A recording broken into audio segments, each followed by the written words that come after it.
Bonjour tout le monde, aujourd'hui je suis avec l'équipe d'Alogie, on est à Roanne pour aller rencontrer Yoni Tayeb, une 4e génération de la famille Tayeb. Bonjour Yoni, comment ça va? Ça va bien, et toi? Alors, est-ce que tu peux nous dire exactement où on est? Parce que j'ai dit Roanne, mais c'est où Roanne? On est à 1 heure de Lyon, on est au siège de notre société familiale dans laquelle on entrepose pas mal de choses, dont notre anisette Phoenix qui est le produit phare un petit peu et l'image de notre société et famille. Toi, tu es donc la 4e génération de la famille Tayeb. Exactement. 4e génération, ça a démarré en Algérie avec mon arrière-grand-père Jacob, mon grand-père Moïse, mon père Georges aussi, en France évidemment. Cette bouteille, elle est quand même emblématique, est-ce que tu peux nous en parler un petit peu? C'est un produit qui vient d'Algérie, qui a été créé en 1860, non pas par ma famille, mais par 2 familles juives d'Algérie de l'époque, qui s'appelaient Kanoui et Lashkar. Mon grand-père, arrière-grand-père ont toujours baigné dans le monde des alcools et notamment de la distillation. Mon grand-père Moïse c'était sa passion. Il a travaillé chez Phoenix en Algérie et l'a ramené en France après la guerre d'Algérie dans les années 60. Et pour ceux qui ne connaissent pas trop l'anisette, le goût? Le produit principal, c'est de l'anis. C'est légèrement doux, il se consomme de différentes manières, après ça dépend des habitudes des uns et des autres, principalement avec de l'eau et des glaçons, pour les apéritifs notamment. Et quelques années plus tard, donc la famille Tayeb a distribué et produit du vin cachère. On va parler de la situation en Israël avec les producteurs de vin israéliens. Ragbé Israël, cette année, on soutient plus que jamais les producteurs israéliens et surtout, on achète du vin israélien. On est au siège, donc il y a les bureaux, il y a l'entrepôt. C'est là où aussi est stocké, je crois, plus d'1 million de bouteilles de vin cachère. Georges, bonjour. Bonjour. Vous êtes le papa de Yoni. On parle donc du vin israélien. Mais il y a aussi donc l'anisette Phoenix, c'est la marque qui vous représente. Et en particulier, cette bouteille, je crois qu'elle a une très très belle histoire avec Israël. Notre famille est une famille sioniste qui a toujours été attachée à l'État d'Israël. Il était normal de célébrer les 50 ans de l'État d'Israël, comme il avait été fait en France. On a bénéficié du logo du cinquantenaire de l'État d'Israël pour créer une cuvée spéciale d'Annie Phoenix représentant toute l'histoire de l'évolution de notre marque. Cette cuvée a de spécifique dans la composition une douceur plus grande puisque c'était les 50 ans d'Israël que l'on voulait doux. On a mis un peu plus de sucre que la cuvée traditionnelle. Et puis un nouveau monde s'est ouvert à vous avec la distribution et la production de vins cachères. Exactement. À Roanne. Ça a démarré dans les années 60, 65, 70. C'est à cette période-là où les vins cachères sont venus sur le marché.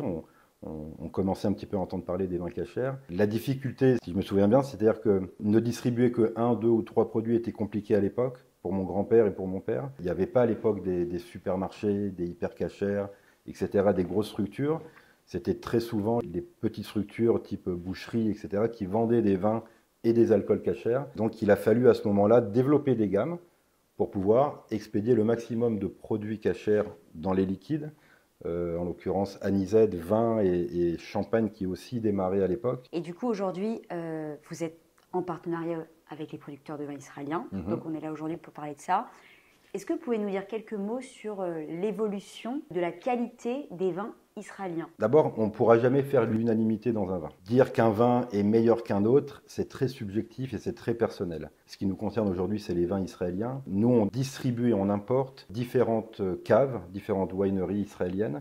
Recanati, depuis une bonne vingtaine d'années, Tepperberg et Jérusalem Winery. On a pu voir ces 10-15 dernières années l'évolution qualitative des vins israéliens, pour une simple et bonne raison, c'est que les Israéliens apprennent très vite et ils ont réussi ces 15-20 dernières années à adapter un petit peu les méthodes de vinification aussi bien en France que dans d'autres pays, en important quelque part le savoir-faire de chaque pays. Et ils ont fait un petit peu leur sauce en se disant, voilà, aujourd'hui, on a un terroir qui est très compliqué, puisqu'en Israël, il y a des vins qui viennent du nord d'Israël, qui viennent du sud, il y a le climat est très chaud, les Israéliens arrivent à faire cultiver du vin et du raisin dans le désert, donc ce qui est fou comme process, quoi. La qualité des vins israéliens, aujourd'hui par rapport à il y a 20 ans, elle s'est énormément développée. Je pense que chaque pays et chaque terroir va être différent. Yoni, les producteurs de vins israéliens ont donc été touchés de plein fouet par la guerre, par les massacres du 7 octobre. Vous êtes en contact avec eux.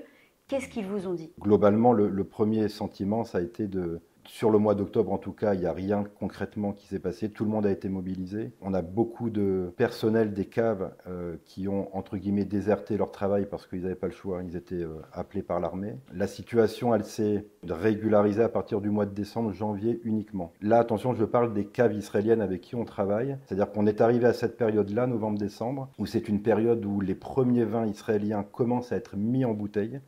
On est après les vendanges.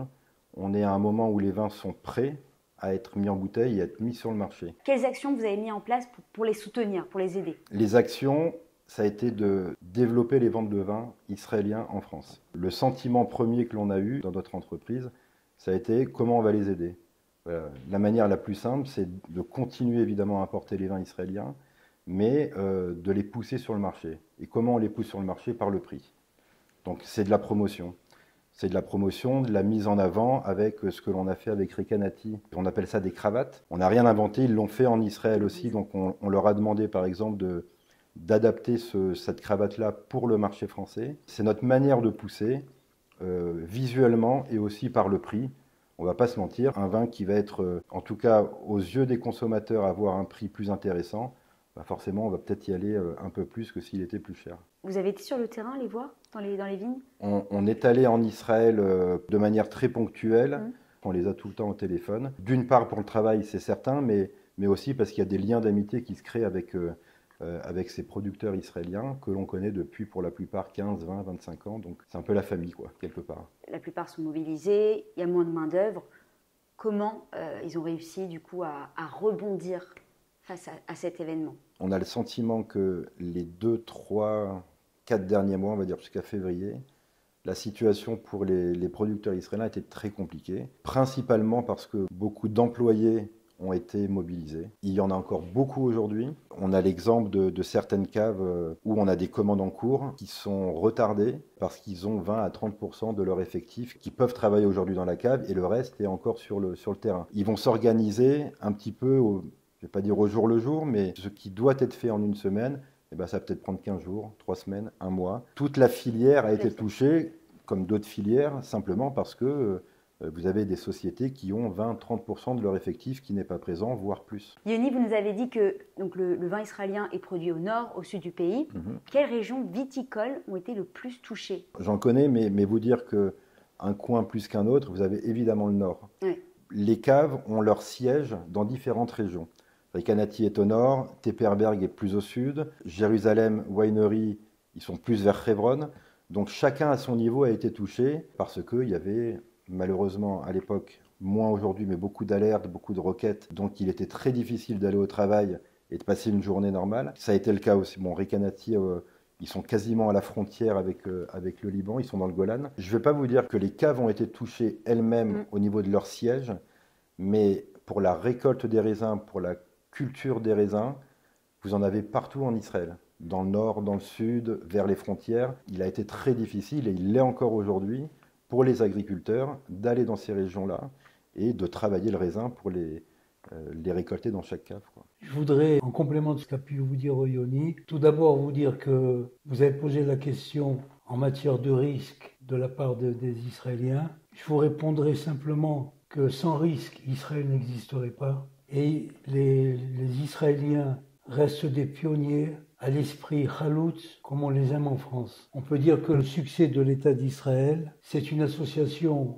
entre la terre, la passion de l'homme et le climat.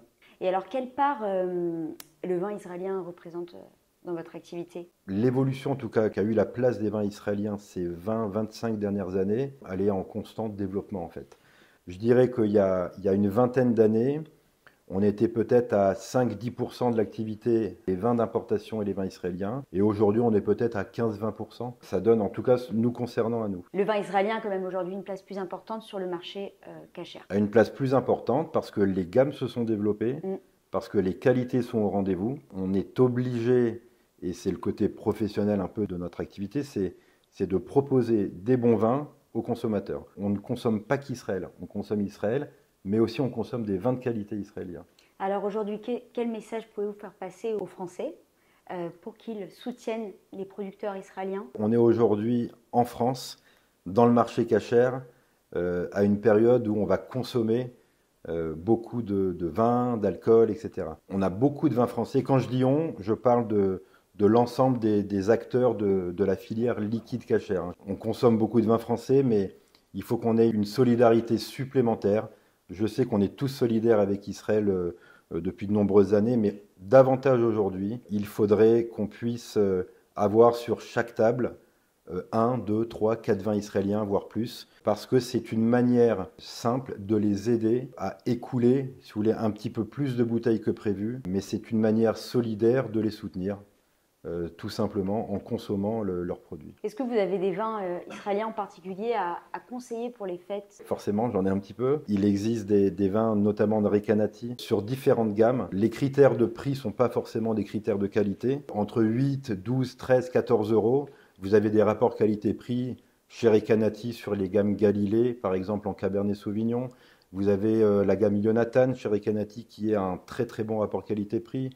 Jérusalem Hills avec une gamme assez constante. Tepperberg aussi. Vous avez des gammes qui s'appellent Impression, Vision. Voilà. Je vous ai parlé volontairement des vins qui étaient relativement abordables, mais pour les personnes qui aiment les vins un peu plus élaborés et qui ont les moyens de le faire, vous pouvez aller sur des vins un peu plus haut de gamme comme des spéciales réserves Recanati, des essences de Tepperberg ou des réserves Jérusalem Hills. Voilà. Je ne vais pas m'étendre là-dessus, il y a beaucoup de choses, mais voilà, consommer israélien, ça sera une bonne chose. Donc vous l'avez compris, il faut soutenir les producteurs de vins israéliens, et j'ai envie de dire aussi, le vin israélien est rempli de soleil et de récède. Exactement.